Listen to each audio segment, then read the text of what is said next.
Muy buenos días, amigas. Buenos días. Hoy jueves 28 de noviembre de 2024 estamos aquí transmitiendo desde el Centro de Consejería Semillas de Esperanza y pues estamos ya en la recta final de los atributos de Dios. Este material que nos hemos basado conociendo al Dios vivo del pastor Paul Washer y pues estamos hoy un día jueves 28, el cuarto jueves del mes de noviembre, que pues se celebra en Estados Unidos, pero ya se está haciendo una tradición, ¿verdad? También aquí en nuestro país, Día de Acción de Gracias. ¿Usted tiene algo que agradecer el día de hoy? ¿Hoy tiene usted tristeza o está de alguna manera desalentada, desanimada? Pues yo le animo a que hoy agradezca. Aprovechemos esta oportunidad y este recordatorio de esta fecha y puede usted mandar un mensaje a esas 5 personas que seguramente han impactado su vida, tienen algo que han abonado a su vida, que le han mostrado a Cristo, que le han ayudado en su caminar con el Señor. Mande un mensaje de agradecimiento. Agradezca al Señor por esas bondades y maravillas que Él ha traído a nuestra vida y agradezca al Señor y revisando los atributos de Dios, seguramente hay mucho que agradecer, ¿verdad? Por su amor, las manifestaciones de su fidelidad, por su creación, por su paciencia, por su amor. Tal vez usted puede hoy agradecerle por su omnipotencia. Tal vez a lo mejor usted recuerda en este momento que Él es un Dios personal, un Dios que le escucha, un Dios que le importa lo que a usted le importa. Podemos agradecerle por ser ese Dios perfecto, ese Dios santo, justo, por la justicia de Dios. Eso me da tanta confianza y decir, Señor, tú tienes esas balanzas justas en un mundo caído. Un Dios veraz, un Dios fiel. Entonces seguro que si usted revisa los atributos de Dios va a tener mucho que agradecer este día y usted va a salir alentada, animada, va a salir con un corazón lleno de gozo, de gratitud, porque la gratitud nos aparta de la tristeza, nos aparta de la desesperanza.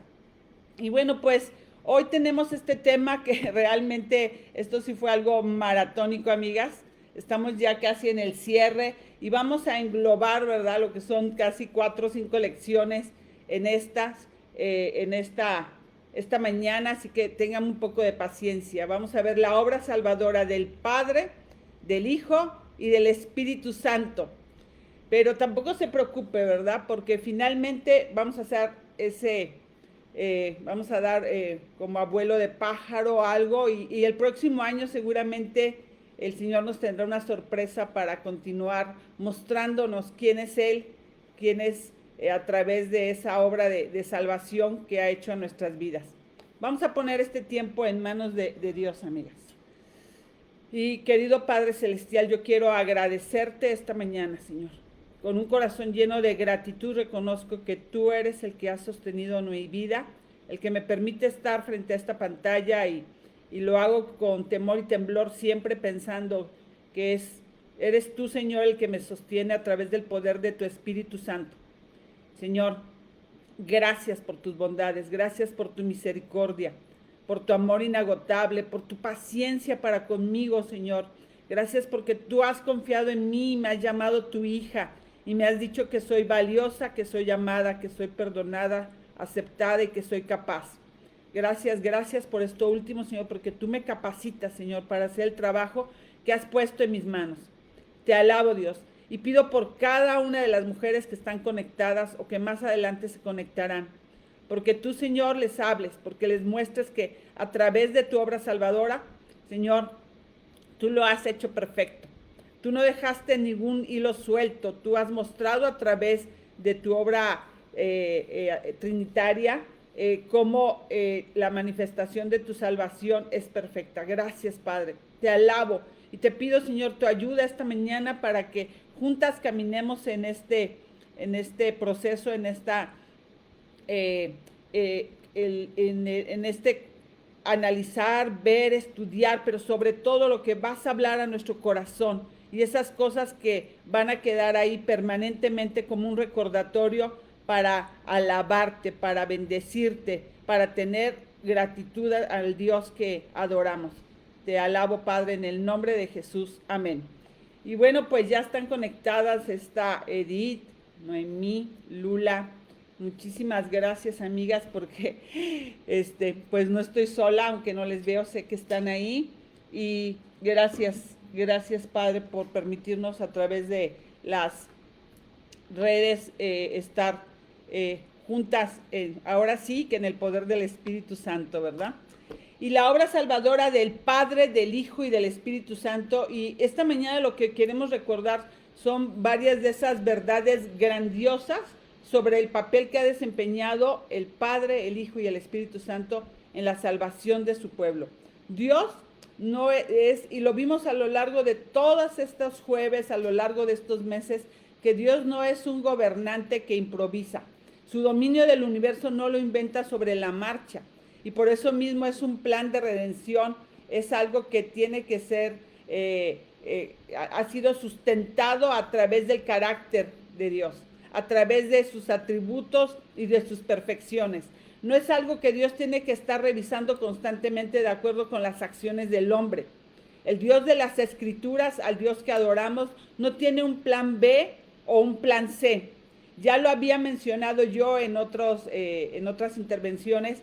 Había hablado de esto. Dios tiene solamente un plan A y desde la eternidad hasta la eternidad.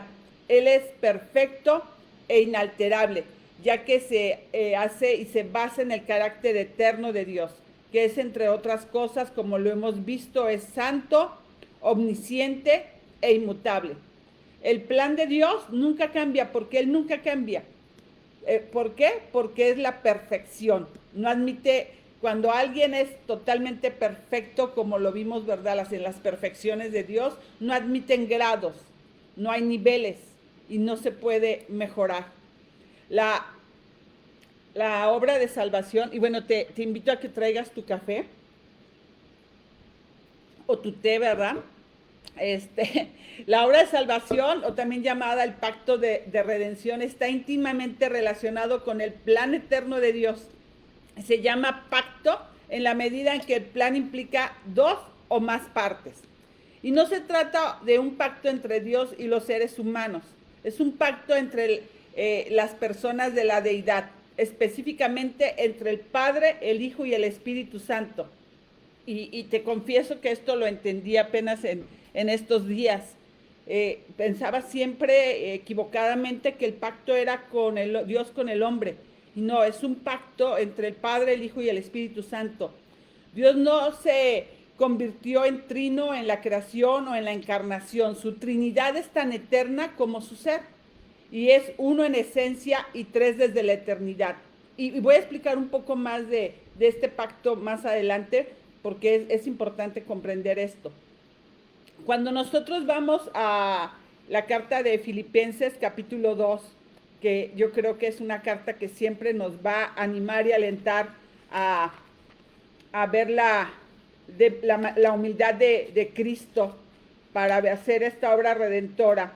Dice en Filipenses, y finalmente se le llama que es un himno que da testimonio de la verdadera grandeza de Jesús. Y vamos a leer Filipenses capítulo 2, versículos 5 al 11.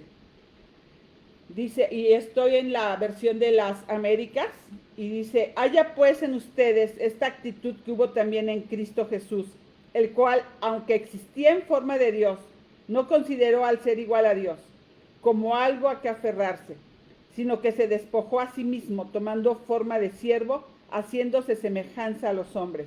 Y hallándose en forma de hombre, se humilló él mismo, haciéndose obediente hasta la muerte y muerte de cruz. Dejó todo, dejó su deidad, dejó su trono, dejó el cielo, y él viene a hacerse hombre. Dice, por lo cual Dios también lo exaltó hasta lo sumo y le confirió el nombre que es sobre todo nombre, para que al nombre de Jesús se doble toda rodilla de los que están en el cielo y en la tierra y debajo de la tierra, y toda lengua confiese que Jesucristo es Señor, para gloria de Dios Padre. El Hijo viene voluntariamente, el Padre no le está obligando para que renuncie a su gloria y está sometiéndose de esta manera a la humillación de ser hombre. El Padre no despojó al Hijo de su gloria eterna, sino que el Hijo aceptó dejarlo absolutamente todo temporalmente por el bien de nuestra salvación. El Hijo entró en un acuerdo y en ese acuerdo sagrado que tiene con el Padre, y este es el pacto, ¿verdad?, que se da, se sometió a sí mismo a las obligaciones de ese acuerdo, un acuerdo pactado, un compromiso que fue igualmente asumido por el Padre, dar a su Hijo una recompensa. ¿Y en qué consistía esa recompensa? Por hacer la obra de redención. Son 8 las promesas que el Padre le dio al Hijo en ese pacto hecho desde la eternidad. Número 1, Dios formaría una iglesia purificada para su Hijo. Número 2, el Hijo recibiría el Espíritu sin medida. 3, que Él estaría siempre presente para sostenerlo y lo libraría de la muerte. 4, que lo exaltaría a su diestra. 5, que tendría el Espíritu Santo para enviarlo a quien Él quisiera. 6, que todo lo que el Padre le dio vendría a Él y que ninguno se perdería. 7, que multitudes participarían de su redención y su reino mesiánico. Y 8, que el Padre vería la angustia de su alma y estaría satisfecho.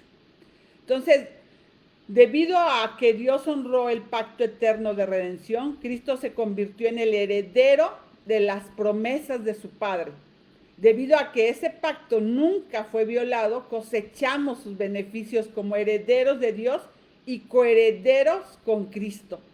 Hace algunas semanas hablábamos de eso, ¿verdad? Que somos coherederos con Cristo por todo este pacto, por todo esto que se da en el plan de salvación de redención. Hoy somos coherederas con Cristo. Entonces el pacto de redención es un corolario de la doctrina de la Trinidad. Es así como Dios Padre, Dios el Hijo y Dios el Espíritu Santo están todos de acuerdo desde toda la eternidad en llevar adelante la obra salvadora. Amigas, es importante distinguir entre las personas de la Trinidad las tareas específicas que son realizadas por ellos en esta salvación. Y para eso caminamos todo este tiempo por los atributos y vemos ahora cómo desemboca en una salvación tan grande. Vamos a leer un versículo que seguramente hasta te sabes de memoria, pero vamos a leerlo de manera puntual aquí en la Biblia, que es Juan 3:16. Y dice: porque de tal manera amó Dios al mundo, que dio a su Hijo unigénito para que todo aquel que en Él cree no se pierda, sino que tenga vida eterna. Entonces aquí podemos revisar aquí que no estamos diciendo que Cristo amó tanto al mundo que convenció al Padre para que perdone nuestros pecados. Es decir, el Padre envió a su Hijo a este mundo y no es el Hijo el que envió al Padre a este mundo. Es el Padre que diseñó el plan de redención y que inicia la obra de salvación mediante este envío de su Hijo unigénito para que el Hijo pueda llevar a cabo esta obra redentora como nuestro Salvador, como nuestro mediador. Recordando el credo de Nicea en el que en el siglo IV se confiesa que después que Cristo lleva a cabo su obra salvífica y Él asciende al cielo, entonces juntos el Padre y el Hijo envían al Espíritu Santo al mundo para continuar la obra que Cristo había iniciado con su pueblo, el pueblo de Dios. Así es como el Padre envía primero al Hijo y después el Padre y el Hijo juntos envían al Espíritu Santo.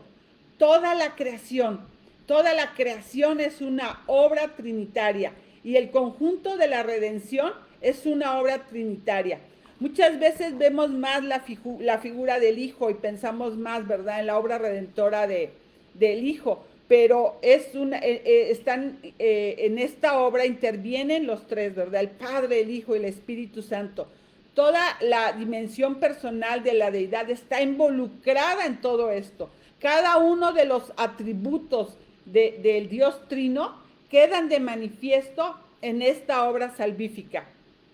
No es impresionante, ¿verdad? Cuando estamos recordando los atributos y los vemos cómo desembocan, ¿verdad? En esta salvación tan grande que hoy experimentamos tú y yo, gracias al sacrificio de Cristo, gracias al plan de Dios y gracias a la continuidad que le está dando el Espíritu Santo hoy en nuestras vidas.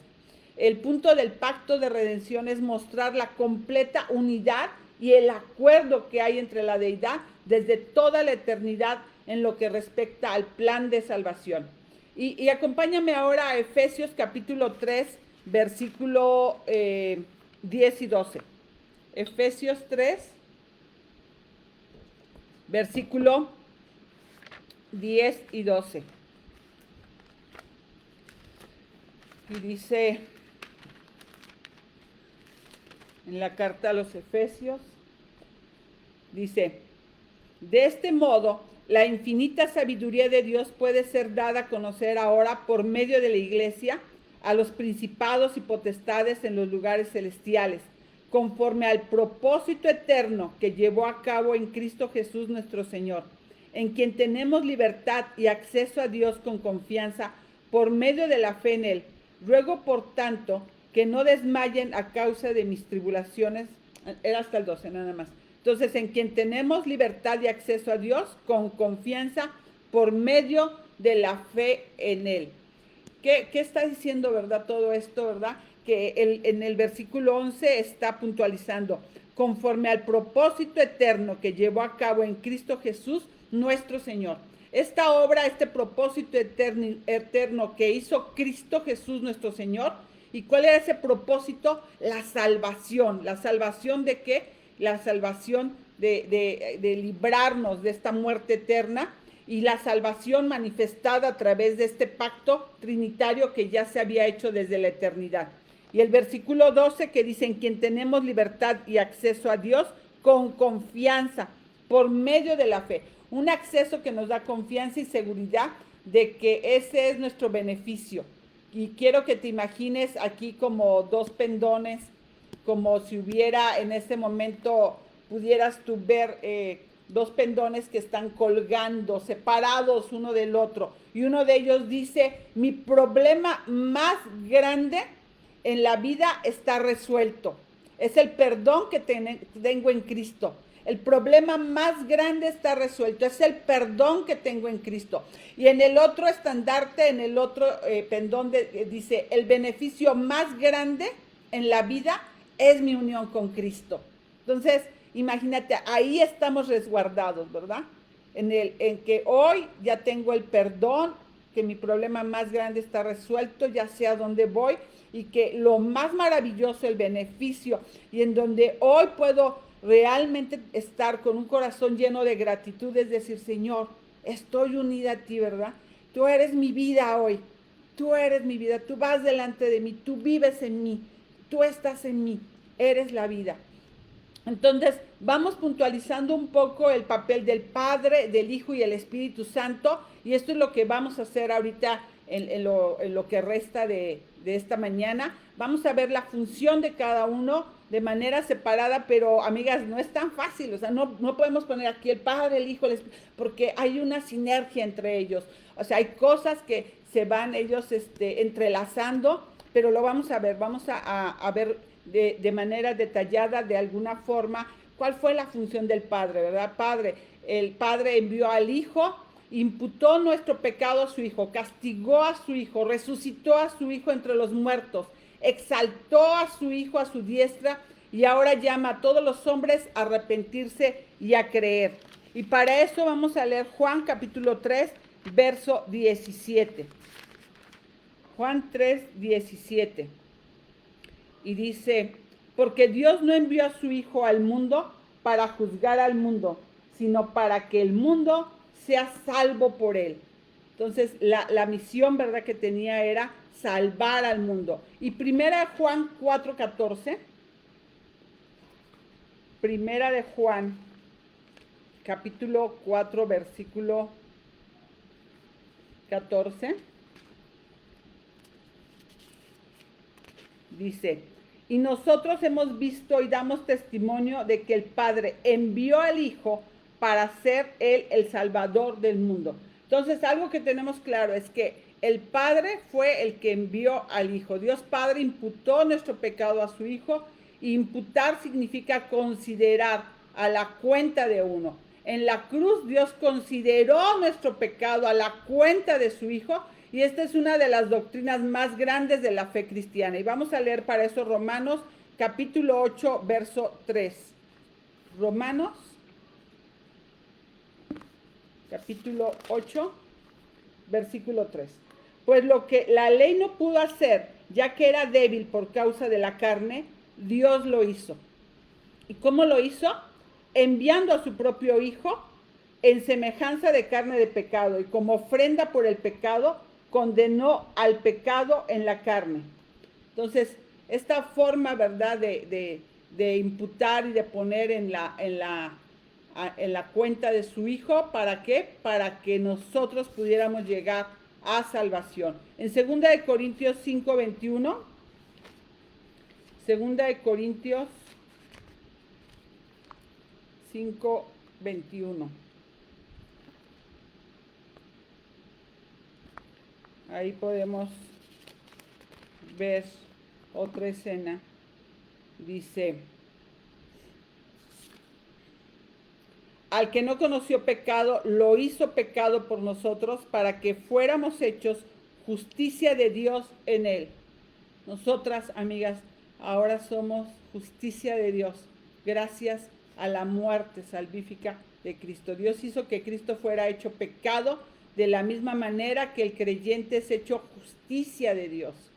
En el momento en que nosotras, amigas, creímos en Jesús, nuestros pecados fueron perdonados y la justicia de Cristo nos fue imputada, es decir, puesta en nuestra cuenta. Dios en ese momento nos declara justas y nos trata como justas de ahí en adelante. Cuando Cristo estaba colgado en la cruz, no se volvió corrupto o injusto, sino que Dios le imputó nuestro pecado. Lo declaró culpable legalmente y lo trató como culpable. Ahora bien, amigas, no fue suficiente que el Hijo llevara nuestros pecados. También fue necesario que Él sufriera la ira de Dios y muriera en nuestro lugar como un iniciado sustituto que lleva el pecado. Mediante este sufrimiento y la muerte del Hijo, las demandas de la justicia de Dios en contra nuestra fueron satisfechas, y la ira de Dios en contra nuestra fue apaciguada. Solo de esta manera Dios pudo preservar su justicia y a la vez justificar al pecador. Vamos a leer en Isaías capítulo 53, versículo 4 y 5. Isaías 53, 4 y 5 dice: ciertamente Él llevó nuestras enfermedades y cargó con nuestros dolores. Con todo nosotros lo tuvimos por azotado, por herido de Dios y afligido. Pero Él fue herido por nuestras transgresiones, molido por nuestras iniquidades. El castigo por nuestra paz cayó sobre Él, y por sus heridas hemos sido sanados. Entonces, todo esto, así que tenemos todas estas escenas, y Dios el Padre, enviando a su Hijo al mundo en la semejanza de carne, le imputa nuestros pecados y lo molió bajo toda la fuerza de su ira. Y es así como al tercer día resucitó a su Hijo de entre los muertos y lo exaltó, después otorgándole el lugar de honor a su diestra, como Señor de todo y el Salvador de aquellos que creen en Él. Habiendo demostrado su propia autoridad al resucitar a Cristo de entre los muertos y habiendo demostrado la autoridad de Cristo mediante su exaltación, el Padre declara ahora a todos los hombres que se arrepientan y ordena que crean en el nombre de su Hijo Jesucristo. Vamos a Hechos capítulo 2, verso 32. Hechos capítulo 2, versículo 32, y dice: a este Jesús resucitó Dios, de los cuales todos nosotros somos testigos. Y al 3:15 también, ahí mismo en Hechos 3, versículo 15 dice, y dieron muerte al autor de la vida, al que Dios resucitó de entre los muertos, de lo cual nosotros somos testigos. Entonces vemos, ¿verdad?, cómo esta resurrección que es ejecutada por el Padre, pero ahorita vamos a revisar un poquito más adelante qué más hay, ¿verdad?, en esa resurrección. Sí, dice que es Dios el que resucitó al Hijo de entre los muertos. Y en Romanos 8:4, hoy sí te voy a traer por toda la Biblia, hoy sí necesitamos, ¿verdad?, que sea la palabra que nos muestre esta verdad. Romanos 8:4 dice, para que el requisito de la ley se cumpliera en nosotros, que no andamos conforme a la carne, sino conforme al Espíritu. El Padre exaltó a su Hijo a su diestra una vez que lo ha resucitado de entre los muertos, lo exaltó hasta lo sumo como Señor de todo y el Salvador de aquellos que creen. Filipenses capítulo 2, versículo 9. Ya habíamos ahorita arrancado con Filipenses, vamos a regresar ahí. Filipenses 2, del 9 al 11, dice, por lo cual Dios también lo exaltó hasta lo sumo y le confirió el nombre que es sobre todo nombre, para que el nombre de Jesús se doble toda rodilla de los que están en el cielo y en la tierra y debajo de la tierra, y toda lengua confiese que Jesucristo es Señor, para gloria de Dios Padre. Hechos capítulo 5, versículo 30 y 31. En Hechos capítulo 5, versos 30 y 31. Dice acá. El Dios de nuestros padres resucitó a Jesús, a quien ustedes mataron y colgaron en una cruz. A él Dios lo exaltó a su diestra como príncipe y salvador para dar arrepentimiento a Israel y perdón de pecados. Entonces, todos estos versículos nos están hablando, ¿verdad?, esta resurrección y de dónde coloca Dios Padre al Hijo a su diestra. Y en Primera de Juan 3:23, Primera de Juan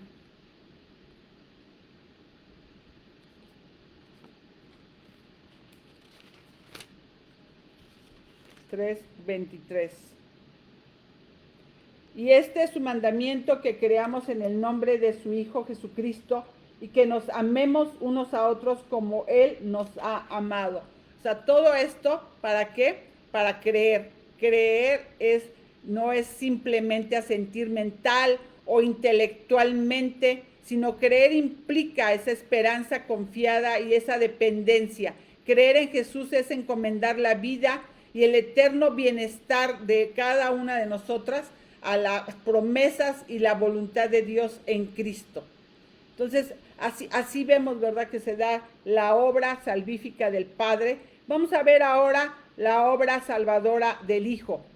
Una vez que hemos considerado esta obra de Dios, haciendo ese énfasis especial en la obra del Padre, ahora vamos a considerarlo en base a lo que el Hijo hace. El Hijo, nuestro Salvador, y sus nombres, que son atributos que lo señalan como Salvador.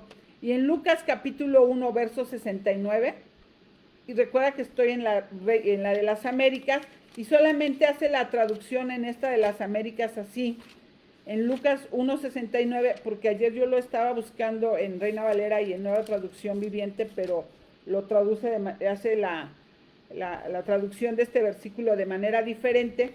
Dice en Lucas 1:69, y nos ha levantado un cuerno de salvación. Y esta es la palabra clave, cuerno de salvación en la casa de David, su siervo.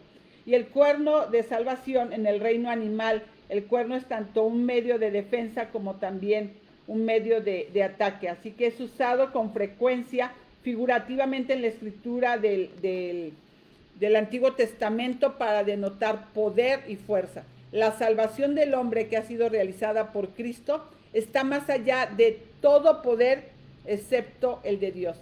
Cristo, como Dios, posee más fuerza y toda esa fuerza necesaria para ganar y preservar nuestra salvación. Por eso habla de ese cuerno de salvación. En Juan capítulo 4:42 Evangelio de Juan, capítulo 4, versículo 42. Dice, y decían, y decían a la mujer, ya no creemos por lo que tú has dicho, porque nosotros mismos le hemos oído y sabemos que este es en verdad el Salvador del mundo. Está en el contexto de la mujer samaritana, en donde ellas están diciendo, y ahora nosotros reconocemos que Él es el Salvador, que Él es el rescatador. Romanos 11:26. Romanos capítulo 11, versículo 26. Dice, así todo Israel será salvo tal como está escrito. El libertador vendrá de Sión, apartará la impiedad de Jacob. Entonces, Él es el cuerno de salvación, Él es el salvador, Él es el rescatador, Él es el libertador. Nos rescata y nos salva. El Hijo de Dios es descrito como aquel que nos rescata de la ira venidera de Dios, de nuestro cuerpo de muerte y de toda obra mala. El Evangelio de Lucas capítulo 4, te dije que te iba a traer por toda la Biblia. Hoy vas a tener mucha más agilidad, ¿verdad?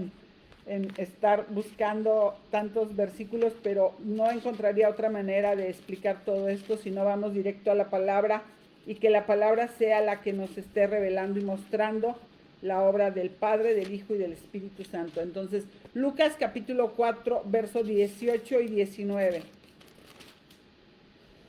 Dice, es que esta parte me encanta, amigas. Esta parte, bueno, es que acuérdate que Lucas capítulo 4, verso 18 y 19 está haciendo referencia al Antiguo Testamento y todo esto que va a decir aquí, dice, primero lo leo y ahorita explicamos un poco. Dice, el Espíritu del Señor está sobre mí porque me ha ungido para anunciar el Evangelio a los pobres. Me ha enviado para proclamar libertad a los cautivos y a la recuperación de la vista a los ciegos, para poner en libertad a los oprimidos, para proclamar el año favorable del Señor.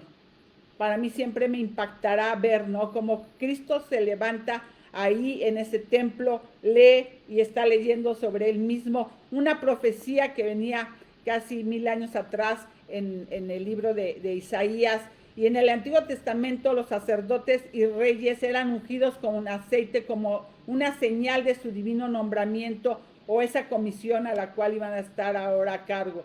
El Espíritu Santo ungió al Hijo como Mesías, por eso te digo, están entrelazados, ¿verdad? Aquí vemos al Espíritu Santo ungiendo al Mesías, al Hijo, quien proclamaría y también llevaría a cabo la salvación del pueblo de Dios. Encontramos entonces varios textos que hablan de la misión de Cristo para salvar a los pecadores. Pero quiero enfocarme ahora en Lucas capítulo 15. Y en estas parábolas no las voy a leer, seguramente tú las sabes y si no más tarde tú puedes regresar. Está hablando de estas parábolas que están resumiendo de manera breve la verdad central y una enseñanza acerca del propósito y disposición de Cristo para salvar. Está hablando de 3 parábolas, amigas. La oveja perdida, la moneda perdida y el hijo pródigo. Cada una de estas ilustraciones, el énfasis no está en el valor de lo que estás siendo salvado, sino en el amor de aquel que está salvando. El amor, ¿verdad? La manifestación del amor. Yo siempre cuando pensaba en el hijo pródigo también pensaba más en el hijo, pero no pensaba en el Padre. Y cuando ahora lo vemos con detalle es el Padre, ¿verdad? Ahí la figura central en donde está mostrando y manifestando ese amor incondicional, ese amor inagotable. Y pensando en estas parábolas, el valor de una oveja es minúsculo en comparación con 100, ¿verdad? Va y deja a esas 99 por buscar a esa oveja perdida, esa oveja que le necesita, esa oveja que está extraviada. A menudo también, amigas, una moneda perdida no vale el tiempo y energía. ¿Cuántas veces a lo mejor tú dices, perdí una moneda? Bueno, ya no importa, ¿verdad? Tengo todo lo demás, no voy a estar ahí buscando cuando se cae alguna moneda y estarme agachando, buscando, perdiendo el tiempo. No vale la pena a veces el tiempo y la energía requeridos para encontrarla. Y el joven pródigo no era digno del afecto del padre o del honor que él le concedió. Entonces, de manera similar, el hijo estuvo dispuesto a hacer grandes sacrificios para pagar el más alto precio.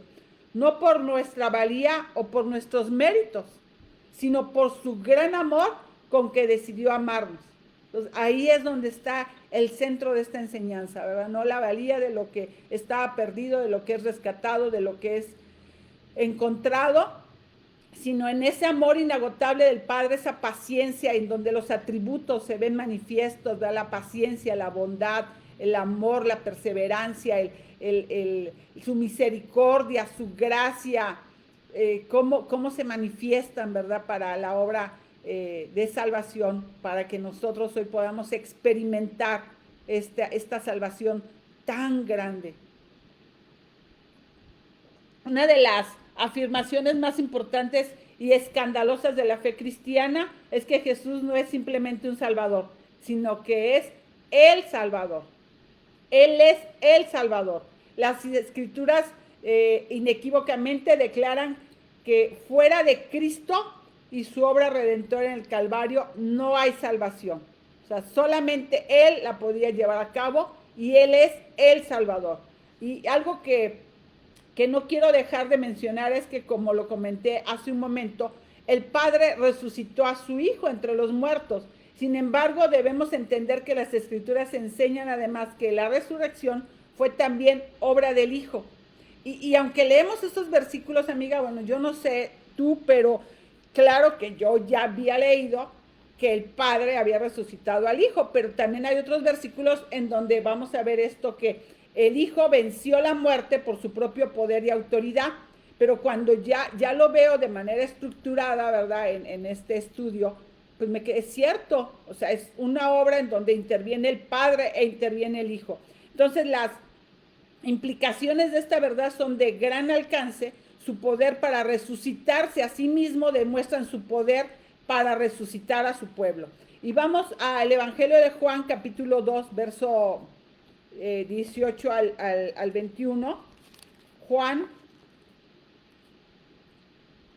Entonces, si te das cuenta, yo también estoy aprendiendo junto contigo, ¿verdad? O sea, solamente voy unos pasos adelante, pero como acomodando y embonando estas verdades en mi mente y en mi corazón.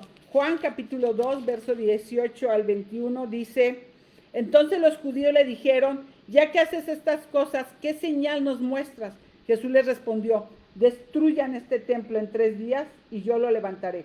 Entonces los judíos dijeron: en 46 años fue edificado este templo y tú lo levantarás en 3 días. Pero él hablaba del templo de su cuerpo. Él hablaba del templo de su cuerpo. Y ahí mismo en Juan capítulo 10, pero ahora versículos 17 y 18. Juan 10, 17 y 18 dice: por eso el Padre me ama, porque yo doy mi vida para tomarla de nuevo. Nadie me la quita, sino que yo la doy de mi propia voluntad, y tengo autoridad para darla y tengo autoridad para tomarla de nuevo. Este mandamiento recibí de mi Padre. Entonces, cuando lo vemos de esta manera, ¿verdad? Vemos que autoridad está denotando poder y derecho para actuar. Debido a que es un hombre Jesús, pero también era Dios, el Hijo poseía tanto el poder como la autoridad para llevar a cabo el mandato del Padre, dar su vida y tomarla de nuevo. El Hijo da su vida por su pueblo. La vida que el Hijo da a su pueblo no está limitada a la resurrección, sino que también a nuestras propias vidas y esa fuerza espiritual en nuestro diario vivir. Y esto sí, te digo, lo leo a veces de manera aislada, pero ya cuando lo veo en su conjunto digo, es una obra, ¿verdad? Una obra de resurrección en donde interviene el Padre, interviene el Hijo. Juan 14, 6 dice: Jesús le dijo: yo soy el camino, la verdad y la vida. Nadie viene al Padre sino por mí, ¿verdad? Un versículo que que hemos leído muchísimas veces. Entonces la verdad de Dios y el camino a la reconciliación son dados por Jesucristo, pero también nos está recalcando aquí que Él es la fuente de toda vida física y espiritual. Vamos a Juan capítulo 15, y no lo voy a leer tampoco porque yo estoy segurísima que tú lo sabes y tú lo puedes leer más adelante, pero estamos hablando de Jesús, la vid verdadera. Juan capítulo 15, versículo 1 al 8, y está hablando básicamente, ¿verdad? Que Él es la vid verdadera, el que está unido a Él tiene la vida, el que está separado de Él no puede continuar, ¿verdad? Y dice, el sarmiento solo puede dar fruto si está conectado a la vid. De una forma sorprendentemente similar, el creyente solo puede poseer vida espiritual y llevar fruto por medio de su continua relación con Cristo. Y habiendo ascendido a la diestra de Dios, Cristo actúa como el abogado también de su pueblo y vive perpetuamente para estar intercediendo por nosotros ante el trono de Dios. Amigas, y no es que Cristo esté de rodillas delante del trono de Dios, suplicando misericordia y nuestro favor. No es así, sino que Él intercede como aquel que está sentado a la diestra de Dios, como aquel que es omnisciente y conoce cada necesidad de su pueblo, como aquel que tiene toda la autoridad, como aquel que tiene todo el poder y todo el favor para poder interceder ante el Padre. Y todas esas acusaciones queden derrumbadas. ¿Por qué? Por los méritos de Cristo en la cruz, porque Él hoy está ahí a un lado del Padre intercediendo por cada una de nosotras. En Primera de Juan capítulo 2, en Primera de Juan capítulo 2, versículo 1 y 2, dice, hijitos míos, les escribo estas cosas para que no pequen. Y si alguien peca, tenemos abogado para con el Padre, a Jesucristo el justo. Él mismo es la propiciación por nuestros pecados, y no solo por los nuestros, sino también por los del mundo entero. Entonces tenemos este abogado, tenemos un abogado para con el Padre, y eso debe ser de gran consuelo. El Hijo puede ser nuestro abogado y también nuestro defensor, porque Él mismo llevó a cabo esa oración sacerdotal que Él hizo a favor de cada uno de sus discípulos durante el ministerio terrenal en Juan capítulo 17, una oración que nos alcanza a todos los hijos de Dios, a todos los que somos parte de su pueblo, de su familia. Y voy a compartir con ustedes una lista de peticiones que Cristo hizo por su pueblo en esta oración. Cristo intercede por la futura glorificación de su pueblo. Cristo intercede por la unidad de su pueblo. Cristo está intercediendo por la santificación de su pueblo. Cristo intercede por la perseverancia de su pueblo. Y Cristo intercede por la protección de su pueblo de todas las fuerzas satánicas. Entonces vemos, ¿verdad?, toda esta, la obra de salvación de una manera muy breve y muy rápida de la obra de Dios Hijo. Y por último, vamos a ver la obra salvadora del Espíritu Santo, y no podemos pasar por alto el papel que desempeña la persona del Espíritu Santo. Nunca podemos olvidar que nuestra salvación es una obra trinitaria que involucra no solo al Padre, al Hijo, sino que también involucra al Espíritu Santo. El Espíritu Santo concibió al Hijo y dándole toda la obra de propiciación, y dependía de la deidad y la perfección sin pecado de Jesús.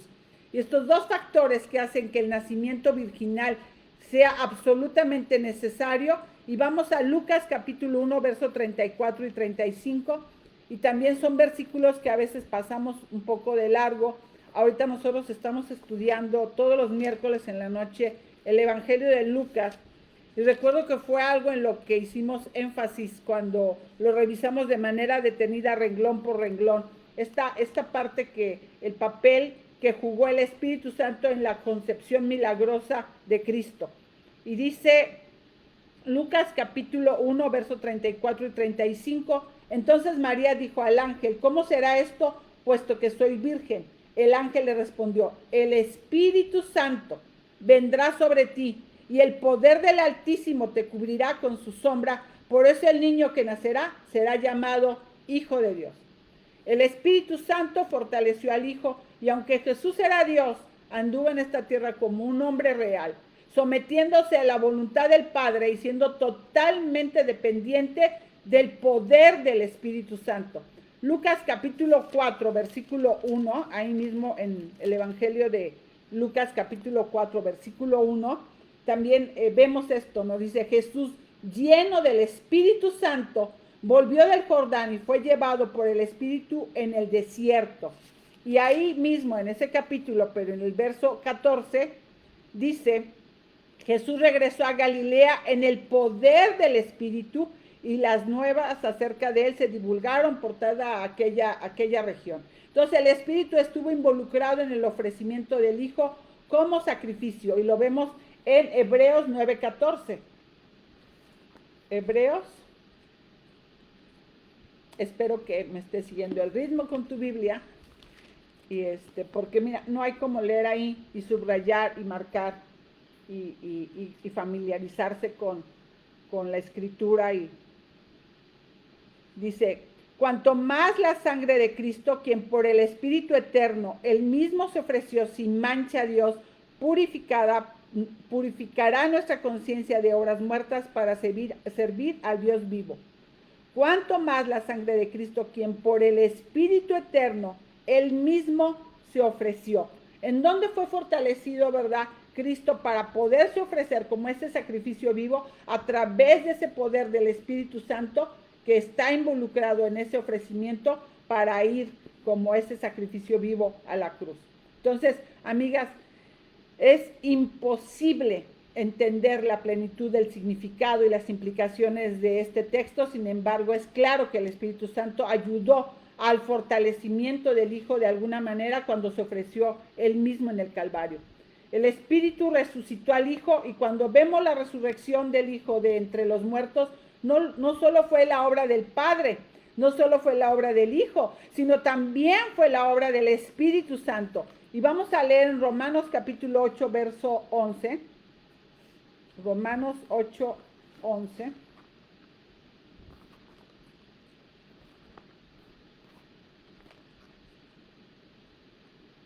Vamos a leer esta participación del Espíritu Santo. Dice: pero si el Espíritu de aquel que resucitó a Jesús de entre los muertos habita en ustedes, el mismo que resucitó a Cristo Jesús de entre los muertos, también dará vida a sus cuerpos mortales por medio de su Espíritu que habita en ustedes. Entonces las Escrituras, amigas, nos enseñan que el hombre es completamente dependiente de la obra del Espíritu Santo. Para que el hombre sea salvo, el Espíritu debe de regenerar, debe de convencer de pecado, revelar, habitar interiormente y sellar. El Espíritu regenera al pecador. La Biblia nos enseña que el hombre está muerto espiritualmente, por tanto no responde al llamado de salvación de Dios. Para que el hombre responda, el Espíritu primero debe de impartirle vida espiritual. Y eso recuerda Juan capítulo 3, y no, nadie creo que ha dejado alguna vez de leer, ¿verdad?, esta porción, que es el nuevo nacimiento, y está hablando a Nicodemo, y dice Jesús del verso 3, Juan capítulo 3, del verso 3 al 6, no voy a leer la primera porción, pero tú puedes leer del 3 al 6, dice: Jesús le contestó: en verdad te digo que el que no nace de nuevo no puede ver el reino de Dios. Y Nicodemo le está haciendo unas preguntas, y Jesús responde: en verdad te digo que el que no nace de agua y del Espíritu no puede entrar en el reino de Dios. Lo que es nacido de la carne, carne es, y lo que es nacido del Espíritu, Espíritu es. Es ahí donde vemos que no solamente la creación del universo fue obra, ¿verdad?, del Espíritu de Dios, porque dice que el Espíritu de Dios se movía en la superficie de las aguas y produjo orden y produjo vida. Esa misma obra vivificadora del Espíritu tiene que ocurrir antes para que se pueda dar el nuevo nacimiento. Esa misma obra vivificadora del Espíritu tiene que ocurrir antes de que el pecador pueda oír, antes de que el pecador pueda apreciar o responder en obediencia al mensaje de salvación, al mensaje del Evangelio. Vamos ahora a Tito capítulo 3. Tito, capítulo 3, versículo 4 al 6. Y dice: pero cuando se manifestó la bondad de Dios nuestro Salvador y su amor hacia la humanidad, Él nos salvó no por las obras de justicia que nosotros hubiéramos hecho, sino conforme a su misericordia, por medio del lavamiento de la regeneración y la renovación por el Espíritu Santo, que Él derramó sobre nosotros abundantemente por medio de Jesucristo, nuestro Salvador. Entonces vemos eso, ¿verdad? Vemos cómo la importancia del Espíritu Santo en la conversión del creyente, en tu conversión, en mi conversión, cuál importante es la obra del Espíritu Santo que nos apunta a esa obra inicial en nuestro corazón y en nuestra mente, que es la fuente de nuestra respuesta salvadora en arrepentimiento y fe. El Espíritu Santo nos convence de pecado al pecador antes de que el pecador pueda reconocer su necesidad de salvación. Debe de reconocer la gravedad de su pecado y el juicio que éste tiene, y como resultado de todo esto nos lleva a salvación. Esto sería totalmente imposible, amigas, si no fuera por la obra del Espíritu Santo. Es por eso que en el Evangelio de Juan, capítulo 16, Cristo nos está animando a reconocer que nos conviene. ¿Recuerdas ese capítulo, verdad? Dice: conviene que yo me vaya, te conviene. ¿Por qué? Porque te voy a mandar un consolador, para enviarnos un consolador. Entonces el Espíritu Santo es el único que es capaz de convencernos de pecado, el pecado de no creer en Cristo, el pecado de darnos cuenta que necesitamos justicia, y la justicia de Cristo que fue demostrada cuando Dios lo resucitó de entre los muertos, y el juicio venidero que fue evidenciado en la cruz de Cristo como resultado de la derrota y el juicio contra Satanás. Todo esto, ¿verdad?, que es una prueba de que todo aquel que siga a ese último, que siga a Satanás, sufrirá el mismo destino. Entonces, amigas, el Espíritu Santo es el agente que revela la verdad de Dios a los hombres, iluminando nuestras mentes, nuestros corazones y capacitándonos para entender lo que Él mismo ha escrito. Si tú hoy estás entendiendo, ¿verdad?, todas estas verdades, es porque el Espíritu Santo está ahí, ¿verdad? Y Él es el que abre nuestro entendimiento y nos permite comprender estas verdades espirituales. Juan capítulo 16, verso 13 y 14. Juan 16, versículo 13 y 14 dice: pero cuando él, el Espíritu de verdad venga, los guiará a toda verdad, porque no hablará por su propia cuenta, sino que hablará todo lo que oiga y les hará saber de lo que habrá de venir. Él me glorificará porque tomará de lo mío y se lo hará saber a ustedes. Entonces esta es la continuación, ¿verdad?, de la obra salvífica que vino a traernos Cristo.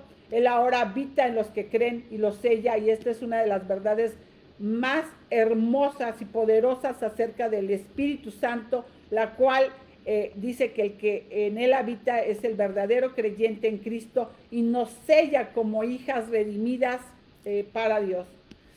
Por medio del Espíritu, el Padre y el Hijo hacen su morada en nosotros.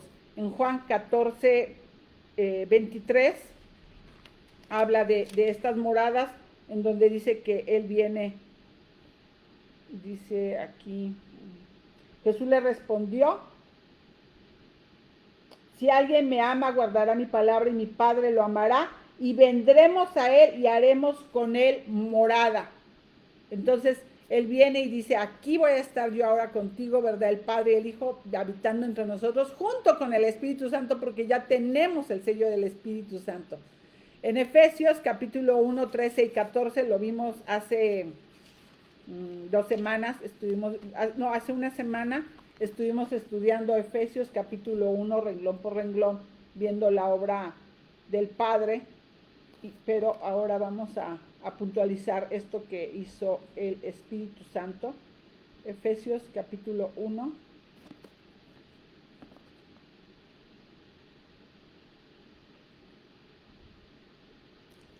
y dice en el versículo 13 y 14, dice, en él también ustedes, después de escuchar el mensaje de la verdad, el evangelio de su salvación, y habiendo creído, fueron sellados en él con el Espíritu Santo de la promesa que nos es dado como garantía de nuestra herencia, con miras a la redención de la posesión adquirida de Dios para alabanza de su gloria. Y la palabra sellados, la cual significa poner un sello, hace una marca, y esto nos lleva a 3 ideas principales. Número 1, pertenencia y posesión. Número 2, seguridad. Y número 3, autenticidad y aprobación. El Espíritu Santo que habita reavive y fortalece al creyente, y es también el sello de la propiedad de Dios. Somos propiedad de Dios, así como tenemos este sello que es su garantía de salvación, y de manera definitiva y completa estaremos ante su presencia. Esa es la garantía. Filipenses capítulo 1, versículo 6. Filipenses capítulo 1.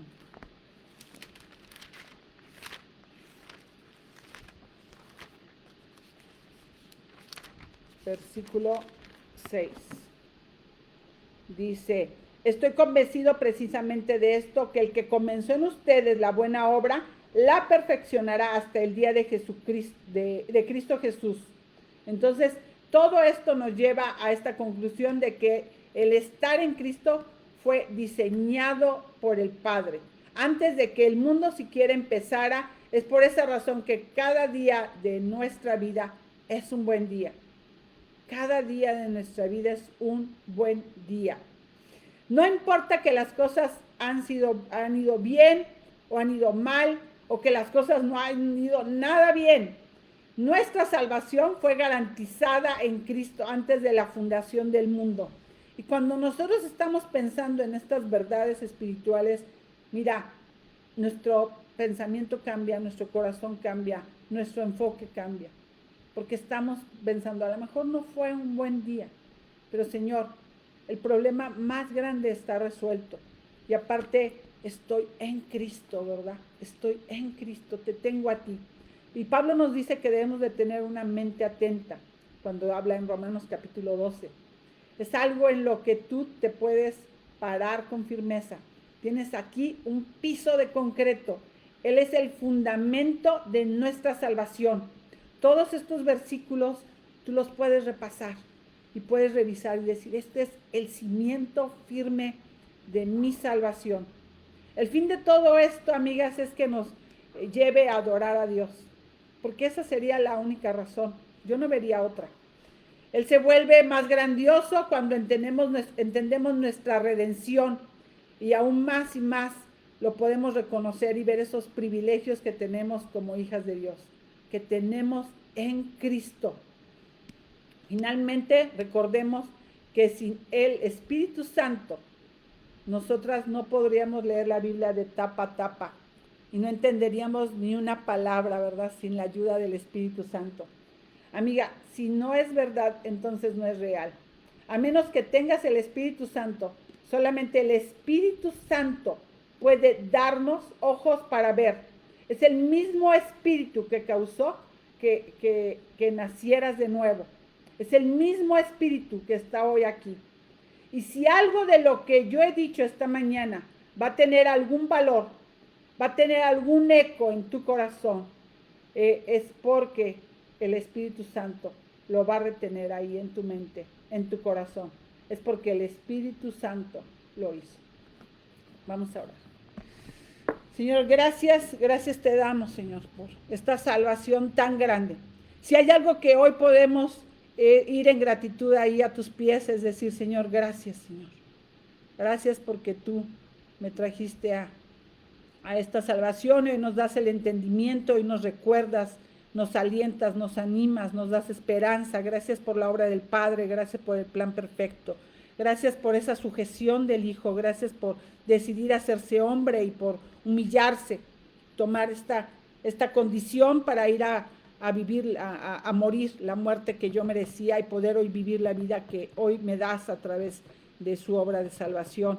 Y gracias por el sello del Espíritu Santo, porque realmente vive en cada una de nosotras, porque es una realidad, porque nos anima, nos alienta, también nos redarguye, nos recuerda, nos consuela. Gracias, Dios, gracias. No hay palabras para reconocer todo lo que tú has hecho. Solamente, Señor, nuestro corazón ahí adorándote, alabándote, mostrando esa gratitud esta mañana. En el nombre de Jesús oramos. Amén. Y amigas, pues, muchísimas gracias. Que Dios les bendiga. Y nos vemos en un momento ahí en la plataforma de Zoom. Gracias. Bendiciones.